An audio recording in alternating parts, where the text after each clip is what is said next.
Hi, I'm Earl Taylor, Chief Knowledge Officer at the Marketing Science Institute. As many of you know, MSI helps marketers become better marketers. Our business and academic thought leaders collaborate to create new marketing knowledge, which we share in a variety of ways. And one of the most popular is our Lunch Lecture series. Those of you attending today represent many business sectors such as financial services, CPG, technology, retail, and more, as well as MSI members such as Adobe, Colgate, Wells Fargo, Ipsos, and others. We're delighted to welcome you to learn more about finding real insight in a world of overflowing with data. Now, before we begin, I'd like to point out the Q&A function at the bottom of your screen. Please use this feature to send through any questions you have during the presentation. We'll gather the questions and have a brief Q&A session following the presentation.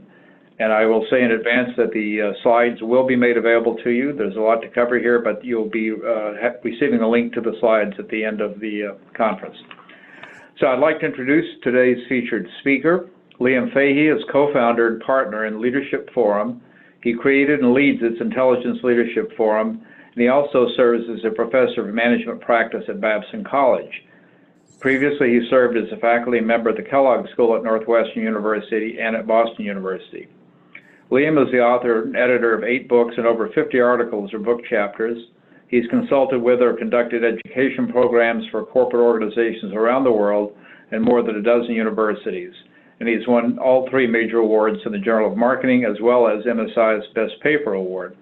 So we're very pleased to have him here today to share his thoughts about getting beyond the obvious and understanding how to find and communicate insights from our research. So Liam, take it away. Thank you, Earl. Good morning, good afternoon, good evening to everybody online, depending on where you are. What I'm going to try to do today in 45 minutes is essentially take you through the insight methodology that we developed over the last 20 plus years, through the stages involved in that methodology, all the way down to looking at implications of insights.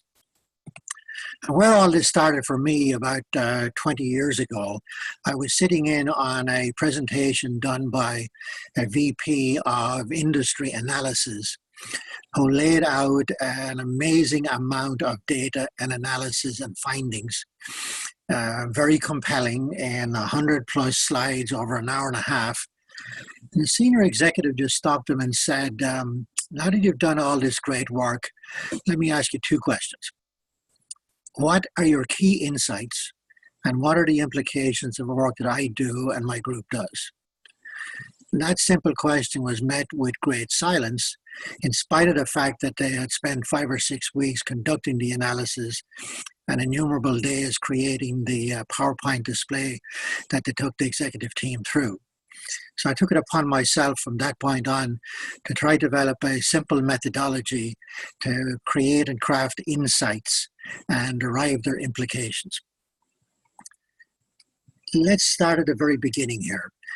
The reason for being concerned with insight to me is very simple. It's where the strategy game is won and lost. All companies in effect compete against each other, not just in terms of their corporate performance and standard market indicators, but also in terms of winning and attracting customers. But beneath that is the whole battle for insight, and particularly change insight, so that we understand what's happening in the market or going to happen in the market before our rivals. And so from my point of view here, in terms of this presentation and my insight work, the focus of insight is understanding and anticipating change in and around the marketplace. So I typically refer to it as marketplace insight, but in particular getting insight into change in and around customers, channels, competitors, technologies, marketplace dynamics, etc. What are the forces driving that change? How is it likely to evolve? And in particular, how does all of this tie back to implications currently and prospectively for our business? Okay. Just some quick comments on observations over the last couple of years, emphasizing here the last couple of years on insight in a variety of insight work in a variety of firms, some general observations. Some of this may surprise you, some of it may not, but generally I find that insight is not particularly well defined. And that leads to some interesting analysis issues.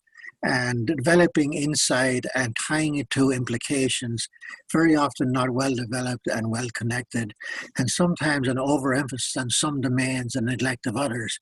People go into great depth on understanding consumers, but often don't spend a lot of time thinking about the broader industry or competitors.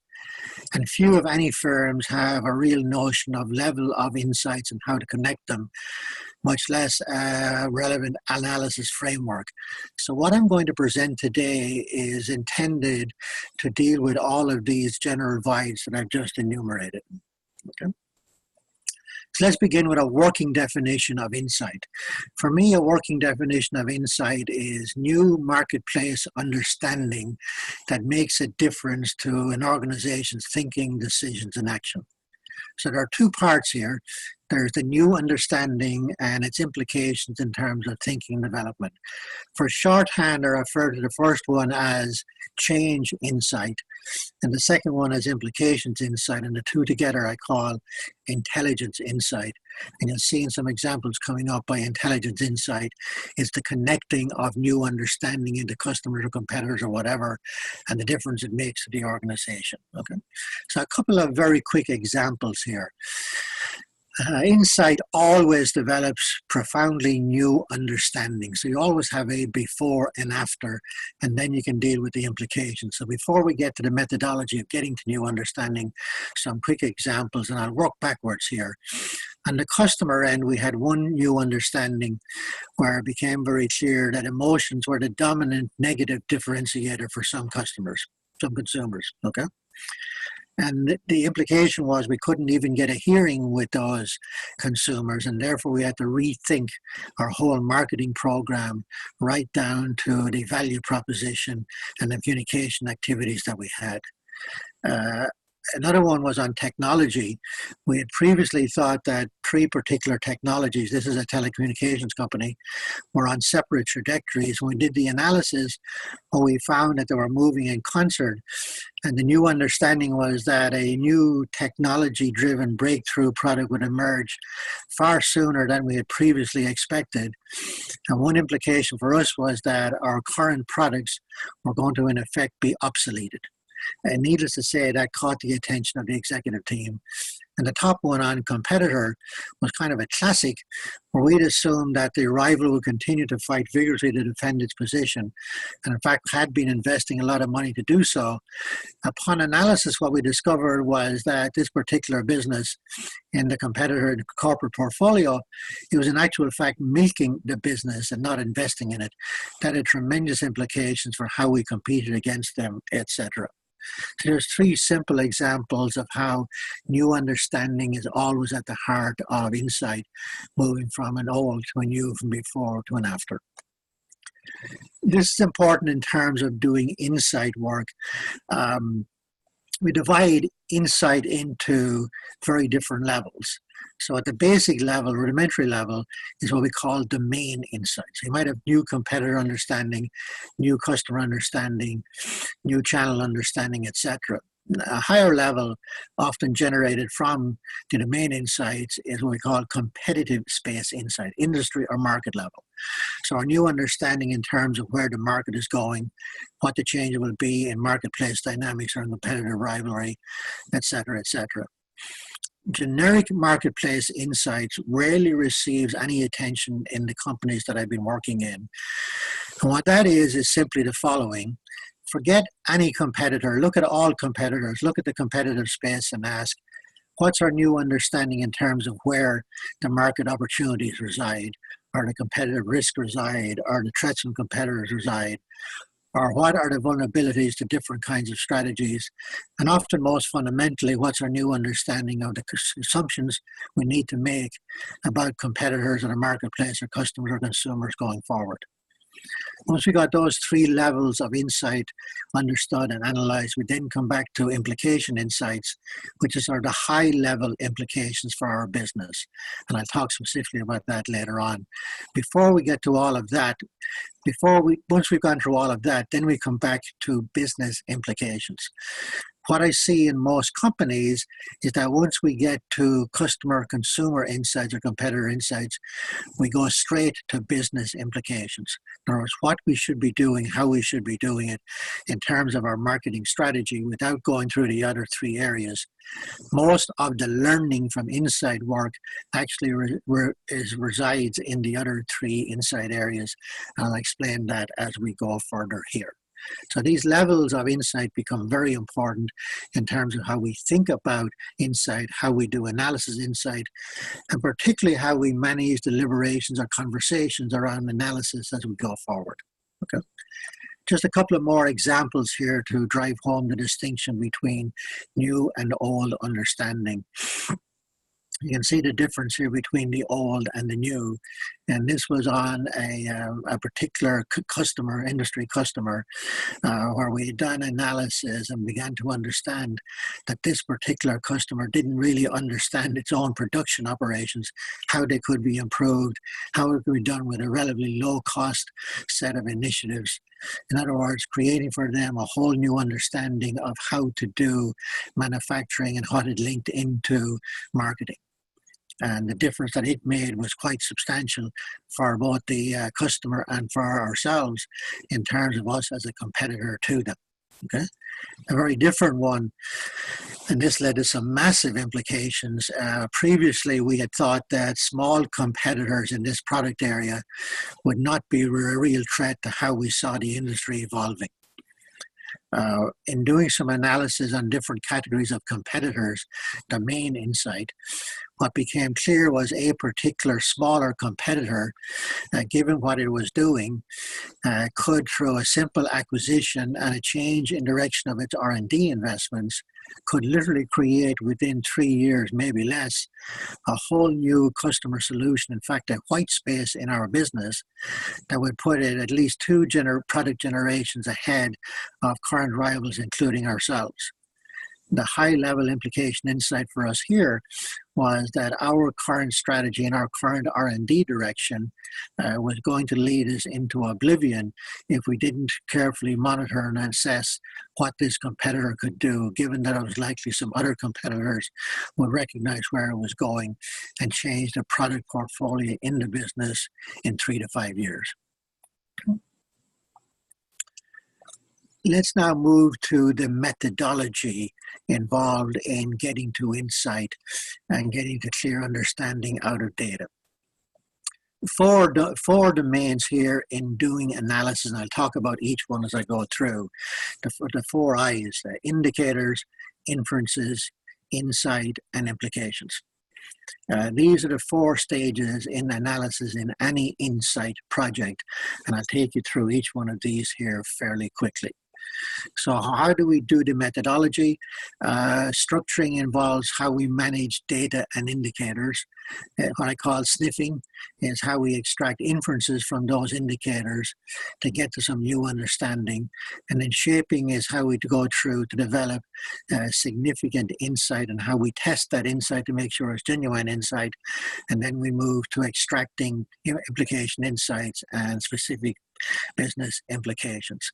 So there are the 4 stages that we go through. Let's look at structuring first here fairly quickly. And this is an overview of the detailed example I'm going to take you through in stages. If you look on the left-hand side, structuring data, this was a competitor that was looking at another competitor that was involved in changing its customer value proposition and examining customers' reactions to it. So the intent of this insight project was to understand the how and the why the competitor is changing its value proposition, what is motivating it to do so, what are the reactions of customers, what can we learn from it, what are the implications back to us.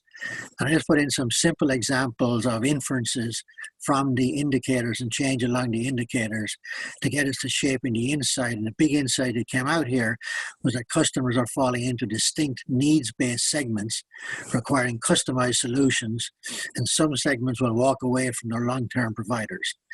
The new understanding here was the client firm had treated all customers as being in one segment essentially, had not paid much attention to needs-based segments, and therefore requiring careful segmentation, and therefore had no understanding of how customers in different segments were reacting to the competitors' changed customer value proposition, and why customers were walking away from, in subsegments, were walking away from us. The implication insights at a very high level was the need to move from our traditional market strategy and to the need to develop offering mixes to meet needs of customer segments. Note again the need to identify the high-level implication insights before getting into the granular implications of what this means for which opportunities we're going after, what our customer value proposition should be, what target segments we want to look at, how we need to target segments all the way through the classic marketing issues and implications. So the change insights and the high-level implications are again what we call intelligence insight. Intelligence insight meaning again the combination of, for example, like customer insight and competitor insight with the high-level implications. Okay. So from a structuring point of view, one of the big tricks involved in structuring and in insight work is having an emphasis upon indicators that indicate change. So even if you're working with very big data and doing sophisticated analytics and beautiful visualizations, or you're dealing with very small data, or you're doing customer interviews, it doesn't matter what the data type or data source really is, you ask yourself two basic questions. One, what kinds of change is evident in the indicators? What changes are we looking at? This is the top two boxes, okay? What are the changes might we be missing? And that gives you a sense of the indicators that are associated with the data. Or you take it the other way around, start with what indicators of change are we picking up? What patterns are we seeing? And what does that indicate in terms of change? So structuring is all about moving from data to change indicators to inferences from those indicators. So to give you a specific example, now we come back to the VP case that I've talked about, where we're looking at changes in a competitor's value proposition and customers' reaction to it. Big recommendation here. Always develop a set of indicator categories with respect to whatever insight context you're looking at. So in this case, we looked at competitors' value proposition and said, here's a set of categories a priori that we're going to pay a lot of attention to and look for indicators and inferences from those indicators. And in customers' responses, here's a set of our a priori indicators that we'll look at. And under inferences are categories of inferences that we'll pay attention to. And these will change and evolve as we get into the analysis. So as we looked at the VP case, preliminarily, here's the set of indicator categories that I showed on the prior screen, and now come back and ask, what are the relevant indicators for each of those categories? So the data that we now collected around the competitor and change in its value proposition, we'll now pull it down to sets of indicators in each of these indicator categories. So we do very specific data collection and data analysis around the a priori indicators that we've derived from the indicator categories. So that's the framing of the analysis that we go through irrespective of the context. I'll emphasize a couple of things here. Always critical to develop a plan of action to extend the range of data and indicators. Every organization that any of us are likely to be in have a culture that gives very clear preference to particular kinds of data and particular kinds of indicators. Insight work requires a challenge to that culture and a set of biases that are always involved in preference that we give to data. So a couple of examples in here. On this particular example, on scope, looking at past customers, looking at competitors' customers, looking at customers that walked away from us, looking at customers not in the market, all gave us a very different focus in our data analysis that led to some very different kinds of indicators being picked up. Analysis frame, all of us fall in love with our own analysis frames. We need to really step back and ask, are other analysis frames relevant? Just one recent example, moving from a classic demographic analysis of customers, to looking at emotion analysis of those customers, gave us a very different analysis frame with some very different indicators. Focus has to do with the kinds of questions that we ask, depending upon which category we're looking at. Perspective becomes very important because we typically will ask one or two people in our organization to play the role of the customer, play the role of competitor, play the role of the industry, etc. And from that vantage point, what kinds of questions would you be asking? What kinds of data would you be looking at? And how do we go and collect that particular data? Imagination I'll deal with in the next slide. So the whole intent here is to avoid having a particular preference or prejudice around any particular data or particular data sources, all with the intent of identifying very different kinds of indicators associated with the context. Let's spend 1 minute here on imagination. This is where I think a lot of well-honed corporate analysis actually falls down because we get locked into our way of doing things. So imagination becomes a very critical structural item. Some quick examples. Taking a day in the life of a customer or a consumer and doing some real ethnographic analysis on that customer or consumer, or thinking in terms of the ideal customer experience and asking people to map out what would be the ideal customer experience, what would be the indicators associated with that customer experience from the customer's vantage point and from our vantage point. Take a competitor's unexpected move, what would be the indicators that might suggest a competitor might do that. Another one is imagine what if.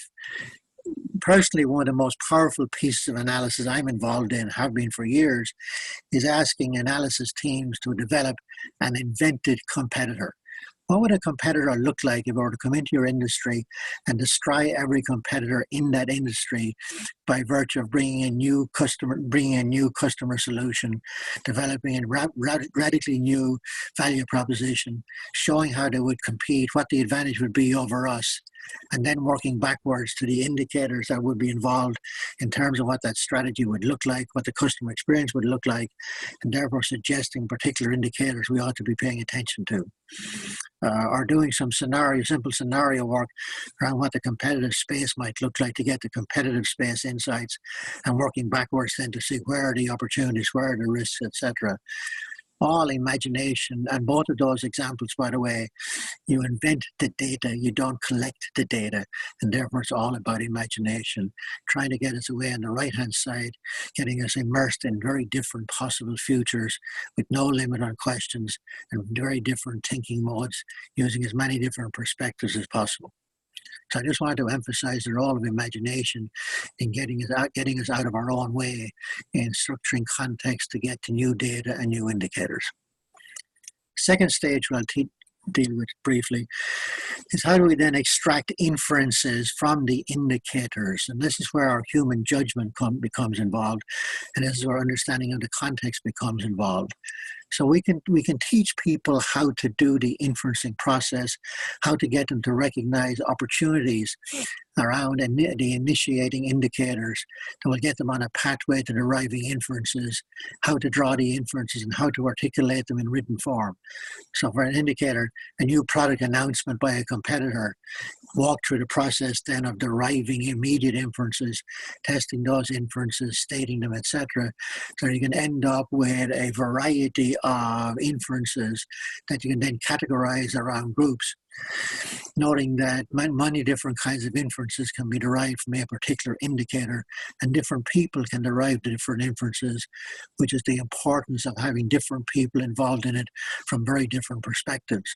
So we'll often get people who are new to the company to draw inferences, recently graduated MBAs to draw inferences, and then people from different product areas or different functional areas.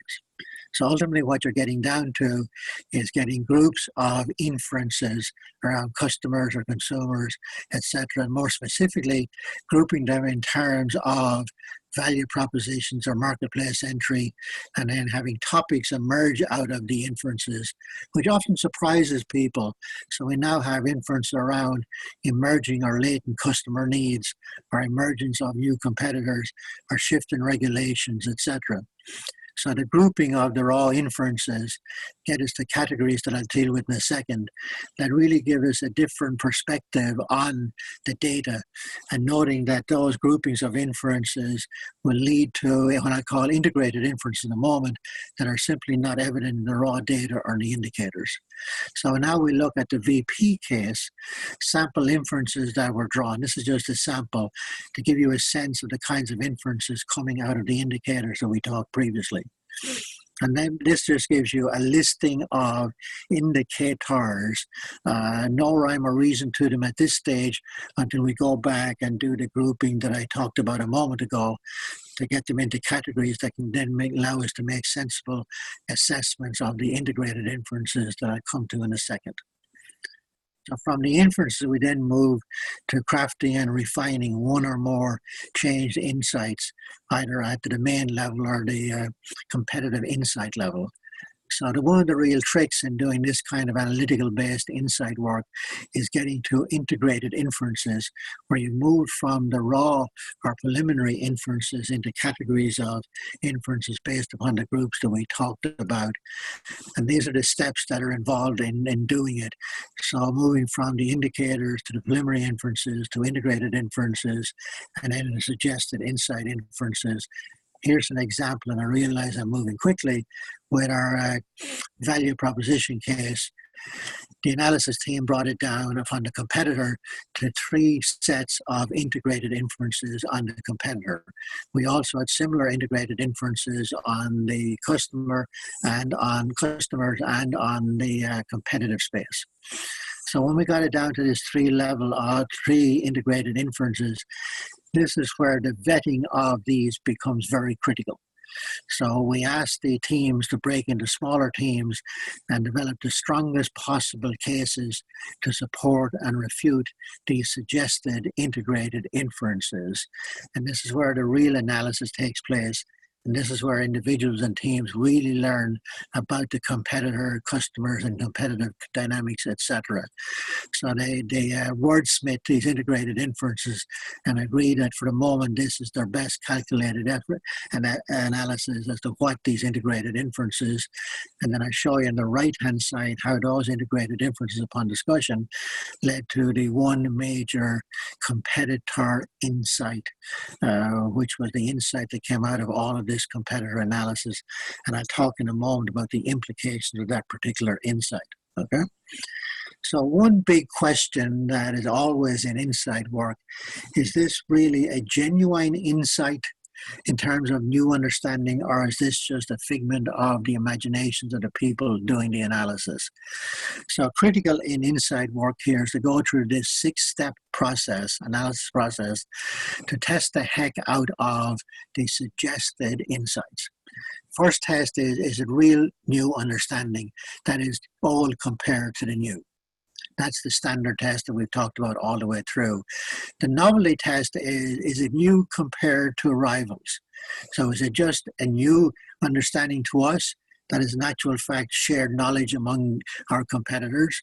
And we test, is there any indication from what we know about our competitors that they already have this understanding? So I'll go down to the bottom one. Strategy will need to be based on multiple dimensions of value, transform which rivals will win and which will lose. In this particular case, we found relatively little indicator and analysis to suggest that our key competitors already copped on to the need for strategy to be evolved in multiple dimensions of value. Again, an industrial product where everybody was competing based upon functionality. Obviousness, if it's counterintuitive or not obvious, it's more likely to be a genuine insight. Okay. So on the competitor insight, we convinced ourselves based upon the analysis that others had not picked up on the competitor wanting to create a whole new solution space based upon its technology work, and that I was willing to transform the whole customer experience, major implications for the whole competitive context. Congruence is the critical one, because what you're asking here is it congruent with current and emerging change? So what's the data, what's the evidence, what's the change around the indicators that suggest that this is congruent with change in the external environment? I'll pick up on this in the next slide. And the extent to which a suggested insight is explanatory, that is, explains change, emerging, current, and potential in and around your competitive context, and the more likely it's going to be a more powerful and significant insight. So as we looked at the customer insight, the top one on the right-hand side, it was explaining to us what's happening in the marketplace in terms of the emergence of distinct needs-based customer segments and how and why that was happening. We took our insight to be an actual explanation of where that was likely to be heading in the future. And the last one, is it enduring? So if the insight's only going to last for a couple of weeks or a couple of months or maybe even a whole year, it's not probably enduring, and therefore is likely to have limited advantage and limited value to us in terms of our implications.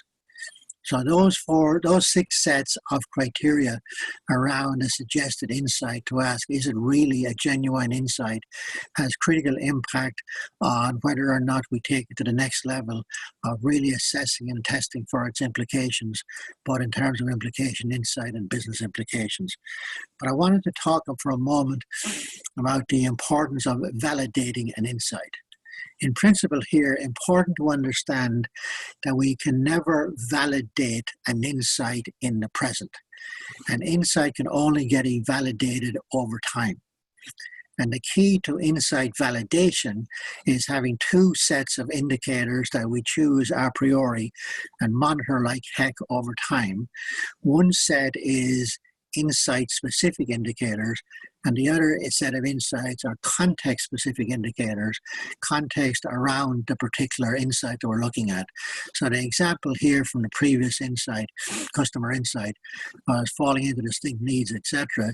So you ask yourself, what would be the indicators of whether or not that suggested insight was following through and being real, or whether or not we had indicators of change that we needed to adapt and amend and wordsmith that insight, or whether we had to actually throw it out entirely, that it wasn't a predictor of what was happening and evidence of what was happening in the environment around that specific insight. And we've had that happen on a couple of occasions where we literally cast our suggested insight of change and developed a new one quickly based upon the evidence we're developing over time. From a time point of view, sometimes 3, 4, 5, 6 months will give us enough data around indicators suggest that we need to change, sometimes dramatically, the insight. Sometimes it's a year or 2 years before we need to significantly change the insight. And that, of course, leads us back to assessing the implications that we derive from the insight. So 3 important points here. Validating an insight can only take place over time, can't take place in the present. You need 2 categories of indicators, and you monitor over time and assess whether or not the insight needs to be changed. Okay. Now to the last part in terms of implications. And here the big observation is that before we get to specifying specific business implications, as I indicated at the beginning, we need to pay attention to high level, what I call implication insights. And the way to do that is to take your suggested insight, whether it's customer, competitor, competitive space, or whatever, and run it through 6 items, what I call the insight factors. And here you have one which some of you may have seen before from a prior MSI presentation at the trustees meeting, I believe. You're looking at a shift in new understanding. We had previously thought in a B2B instance that the customer experience was reasonably standard and consistent across all corporate customers. Analysis and data had told us that was not at all the case. Okay, so once you've figured out what that new understanding is, run it through each of these insight factors. And this you need to do with every suggested new understanding out of your work. Number 1, every major change insight should help us see the future differently. Otherwise, it's not providing much business relevance. So is that new insight helping us to understand that there's a new opportunity out there, what that opportunity looks like? Is it helping us to see emerging change in marketplace dynamics, emerging change in the actions of particular competitors, the emerging change in how consumers or customers are behaving? It should also, and number two, have implications for how we think. So are we thinking about our customer value proposition? Are we thinking about how competitors might change their value proposition? Are we thinking about how we might need to change our assumptions?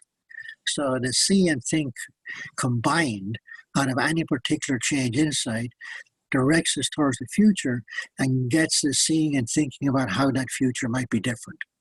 Again, what we're trying to do here is get us out of our historic understanding and get us into the prospective understanding that's emerging from our change insight. Okay? Different is, how does this change insight help us to see how we might have different goals, how we might intend to seek a different market share, how we might intend to change our whole value proposition, how we might intend to change our behavior vis-a-vis consumers, etc. Okay? Now we're getting down to decide what new decisions are likely to be thrown up, are being thrown up by the new particular change and the new understanding. Okay, and this is where we now begin to have new decisions surfacing, or recalibrating existing decisions, or walking away from prior decisions. So the decide, connect to implications of new understanding becomes very critical. And then the act is, what do we need to do now immediately in response to the change in understanding, assuming it's gone through the 6 tests that I mentioned earlier on? Do we need to begin to do study on how to change our value proposition, on how to change our assumptions? Do we need to do a new change study? What are the implications in terms of immediate actions? And the bottom one is not often considered, but anybody who's been involved in organizations for any space of time knows how critical it is to look at the emotional implications of the change understanding. So if you're sensing that people are responding negatively to some of the things in see, think, intend, decide, and act, and you've got some negative emotions popping up, or people are showing signs of being highly anxious, highly hesitant, etc., very disconcerted, very uncomfortable, that is telling you a lot of how people are responding and what you may need to do to deal with those emotions. Because frankly, if those emotions are not surfaced and treated and examined and responded to, the implications coming out of the change insight can be lost. Or if people are feeling really exuberant, really excited, really comfortable, then you've got high positivity, and you can organize and orchestrate that to move forward. Okay. So those 6 change insight factors in dealing with new understanding or new change insight should get us to high level implications. And this, again, emphasizing here high level implications, as we saw with the initial example 20 minutes ago.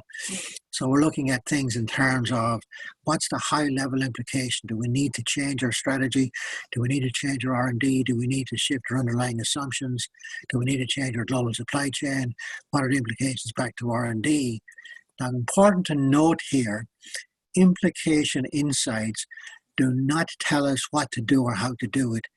So very important here from a change management point of view is to leave enough time in the deliberation and in the discussions to allow people to focus on implication insights before getting into the details of how and what to do. Most companies that I'm involved with want to do a very fast shift from the earlier slide of change insight, customer insight, competitor insight, to dealing with the business implications. Once you get to change, once you get to implication insights from your work, the pathway then into dealing with business implications in terms of what we need to do and how to do it becomes much more straightforward, is much less contentious, because you've got the contentious side of the conversation taken care of by getting agreement on what the implication insights are. Okay. So to give you just 2 quick examples, different ones. New and marketplace understanding. Rivals are building channel and supplier partnerships across all geographies. Previously, we did not know that that was actually taking place. So as we went through the 6 insight factors, the big high-level implication emerged was, we need to move to an integrated global supply chain, and fast. Once we got agreement on that high-level implication, then we got into the nitty-gritty of how to do it, who's involved in how to do it, what the stages are in the work in doing it, etc. But that only took place after we agreed on the high-level implication that we need to move to an integrated global supply chain. Okay. So a rule here is never accept the first set of business implications. Always go back to looking at the high-level business implications before getting to these classic marketing implications. And these 6 categories we go through in great detail in terms of getting down to the marketing implications, steps 1 through new market opportunity, all the way through building marketing implications. Okay. And so a final slide here in terms of implication insights, another example, and this was a consumer example where we began to understand that the marketplace opportunity was involved in serving a specific customer need and not the one that we had previously thought. So when we came back up to see, think, feel, what emerged out of this was a completely new understanding and point of view about our consumer marketplace, and particularly assumptions around that marketplace, where now we're looking at distinct customer needs, distinct market segments, and the projections that we did were very different than what we had in our historic customer needs segment, customer needs projections that were totally different. And we came back then to our decision and making actions. The strategy, customer strategy that was put in place was basically totally different. I emphasize those words, totally differently, because now we were looking at distinct consumer segments, marketing communication to those consumer segments. And if I go back to the prior slide, the targeting and positioning was very different based upon specific value propositions, and the execution, which the sales force turned out to involve training the sales force on how to sell these market segments, all coming from the recognition of the implication insight that the opportunity resided in a specific customer need and not the one we had previously thought. So just a quick wrap up here in terms of errors to avoid, some quick reminders. There's no way out of immersing ourselves in the data and the indicators and the analysis that goes through it, and taking time to isolate and extract inferences, and making sure that we work with the teams and the individuals to draw a significant number of inferences. And this will give you a long list of inferences, obviously, and then work towards a short set of critical insight inferences that I talked about earlier on, all the way down to change inferences. But then challenge the heck out of the inference insights and the change insights that you agree on, and vet the heck out of them, because that's really where the learning takes place about customers, consumers, markets, technologies, and above all, your own business and your own assumptions and a historic way of doing things. I will leave it there with just a reminder that all of this is in the recent book that we did on the insight. And I'll stop here and be happy to deal with questions. And apologies for taking you so fast through the analysis side of the methodology. I've spoken little about the deliberations and management of the conversation side of the methodology. Maybe we can deal with that in some of the questions. Earl, great, thanks so much. Yeah, thanks so much, Liam. That, as you said, quite a lot of really interesting material covered. And again, it's great that you're sharing those slides. I know the audience will go back and really go back through a lot of that. It's a great template. Those of us who have been doing market research over the years, I think, could relate to many of the points you were raising. And I think what your approach brings to this is kind of the connections that we often fail to make. While people are considering their questions, again, just to remind you that you can send those through with the Q&A function at the bottom of your screen. I do have a couple of reactions. Just wanted to get your thoughts and maybe elaborate a bit more. First of all, I love the cautionary notes at the end. It's always good to end with those sorts of caveats. And your notion about immersing yourself in the data. Some of our audience may have seen a recent MSI working paper on p-hacking. That is the idea of stopping a controlled experiment when a certain level of significance appears to have been reached, and you take that finding and act on it. And in fact, had you continued the experiment, it might have washed out in subsequent results. So there's a real temptation of managers needing to act on yesterday's demands to sort of too quickly move to a conclusion. And I think so much of what you shared is a real discipline for taking the time to get to the right inference first, then to the insight, then to the implications at the different levels that you talked about. I think it's really a great sort of a cautionary note across the board about not jumping to conclusions. It's too easy sometimes to think we found the answer when in fact a little more deliberate approach might change our minds. So I think that was a great thing to be sharing with us.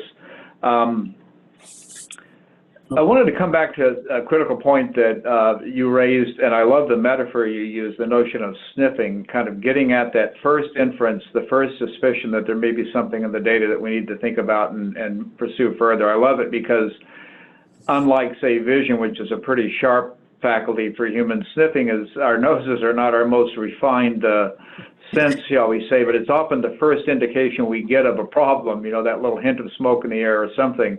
And it begs the question, it forces us to look further. So maybe, I suspect a lot of the audience is particularly interested in how you move from those initial indications of an issue to begin to frame it up a bit more. So could you maybe comment more about that, what happens or what should happen in that kind of early sniffing phase? Yeah. Let me take this at a couple of different levels.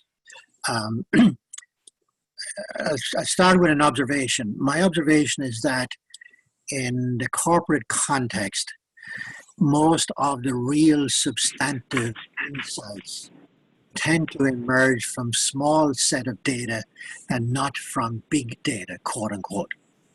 And the importance of that observation is that sometimes small sets of data or indicators where we draw inferences from them can suddenly lead us to some new understanding. I'll give you two very different kinds of examples.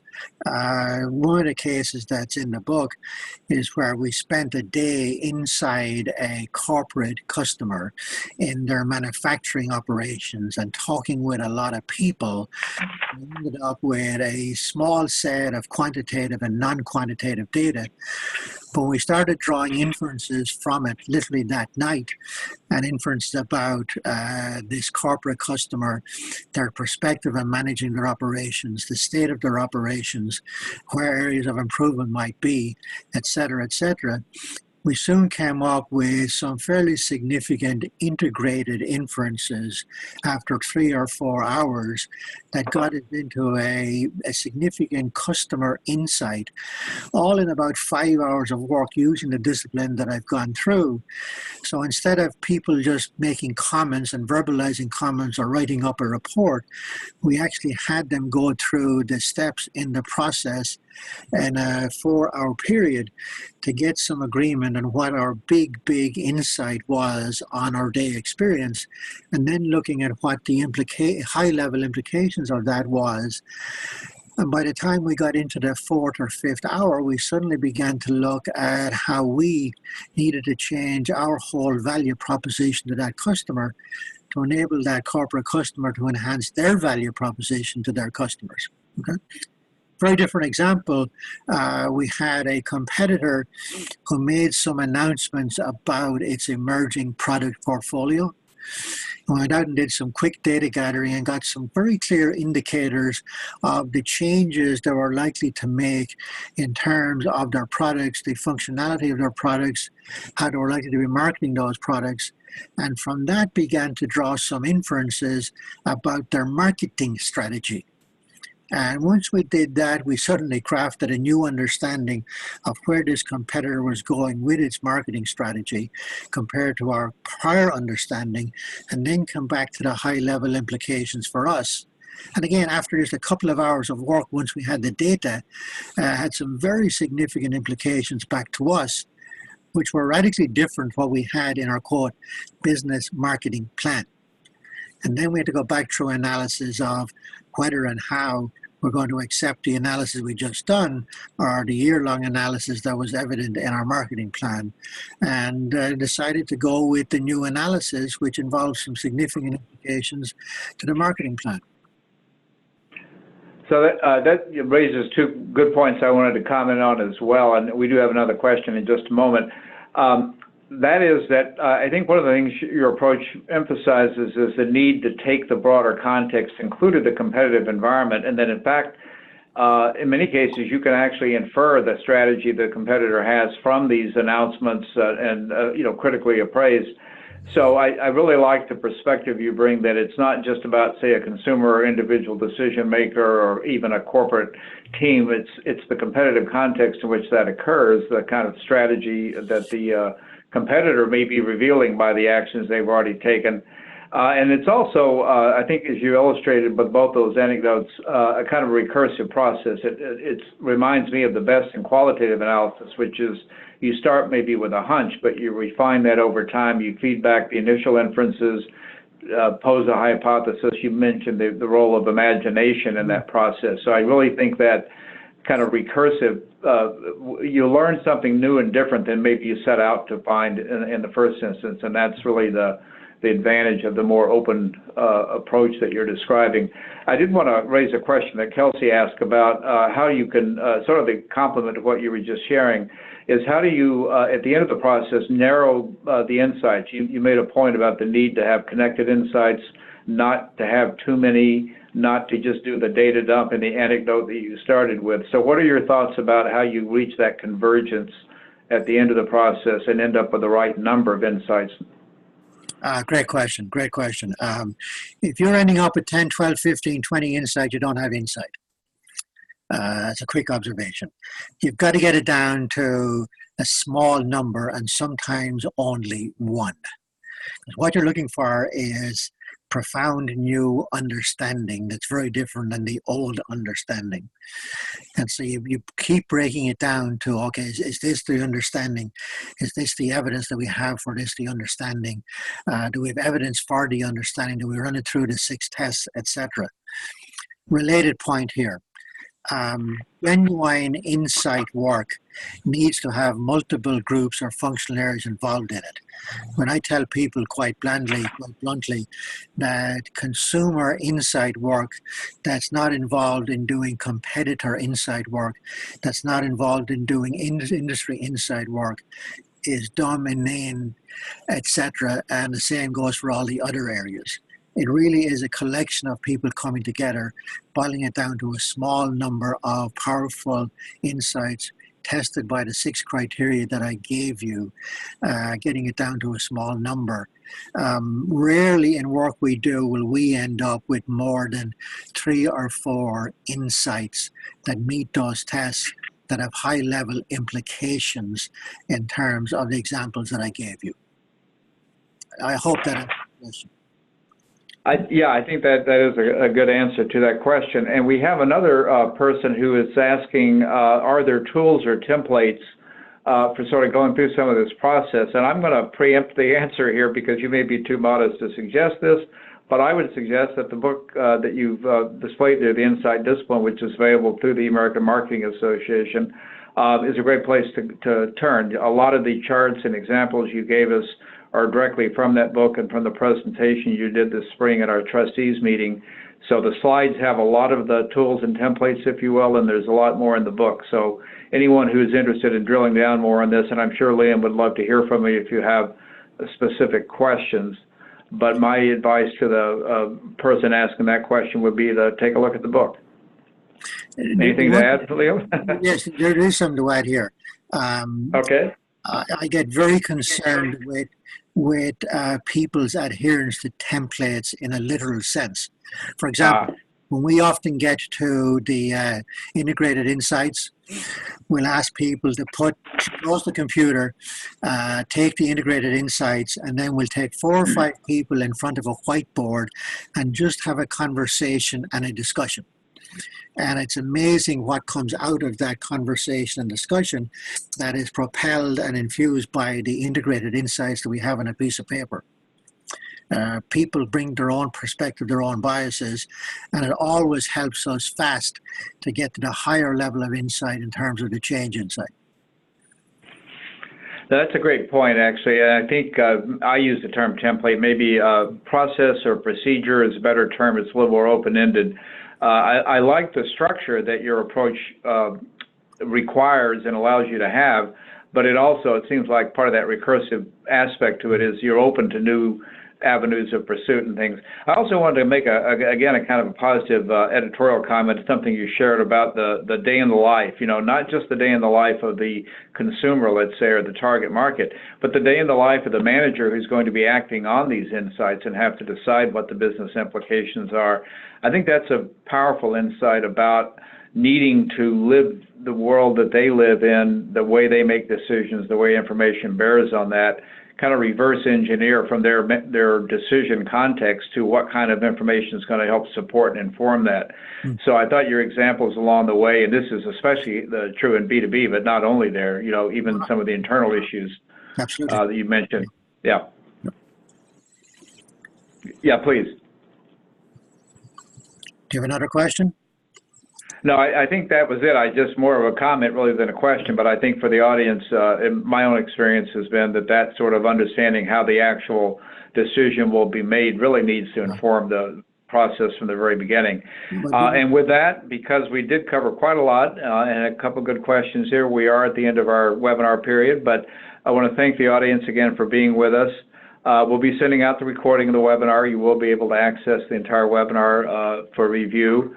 If you have additional questions, I'm sure Liam would like to hear from you. You can contact him at liam.fahey@theleadershipforuminc.com, leadershipforuminc.com. I want to remind the audience that since 1961, nonprofit MSI has brought together the best minds in marketing from major corporations and top business schools around the world to improve business practice by applying science to marketing's biggest challenges. Thanks again to Liam and our audience, and we'll hope to see you at our next webinar. Thank you. Thanks, everybody.